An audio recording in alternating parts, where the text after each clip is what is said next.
बाजारपेठेत चोरट्यांनी मंगळवार दिनांक 19 डिसेंबर रोजी पहाटे धुमाकूळ घातला।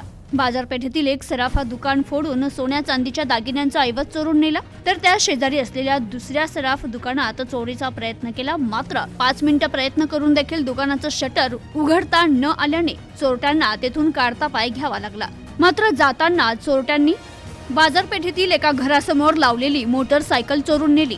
चोरीची ही घटना सीसीटीव्ही कॅमेऱ्यात कैद झाली आहे। नगर तालुक्यातील देहरे गावातील बाजारपेठेत मध्यरात्री 2:30च्या सुमारास 3 चोरटे आले। त्यांनी सुरुवातीला राजेंद्र डहाळे यांच्या मालकीच्या डहाळे सराफ या दुकानाचं शटर कटावणीच्या साह्याने उघडून आत प्रवेश केला।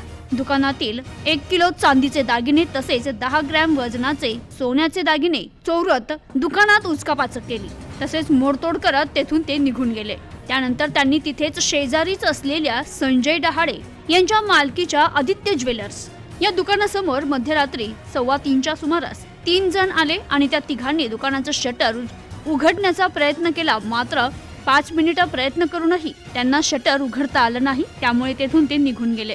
पण जाताना बाजारपेठ परिसरातच राहणारे सुरेश लांडगे यांच्या घरासमोर लावलेली हिरो कंपनीची HF डिलक्स मोटरसायकल तिचे हँडल लॉक तोडून ते तिघे चोरटे मोटरसायकल घेऊन पसार झाले।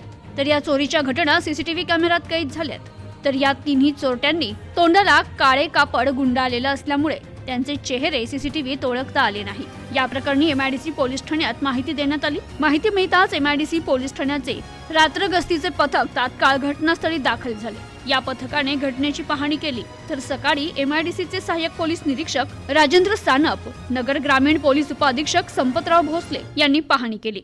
चोरी झालेल्या आणि चोरीचा प्रयत्न झालेल्या दोन्ही दुकानातील तसेच दुकानाबाहेरील आणि अन्य ठिकाणी असलेल्या सीसीटीव्ही फुटेजची पाहणी करत तपासासाठी संबंधित फुटेज पोलिसांनी ताब्यात घेतलंय। Bureau report, news today 24, Ahmednagar.